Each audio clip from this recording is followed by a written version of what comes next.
What's the meaning of cream cheese?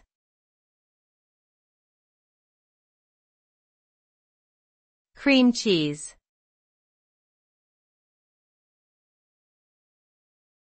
Cream cheese.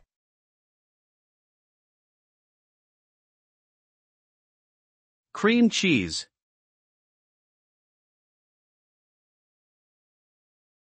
Cream cheese.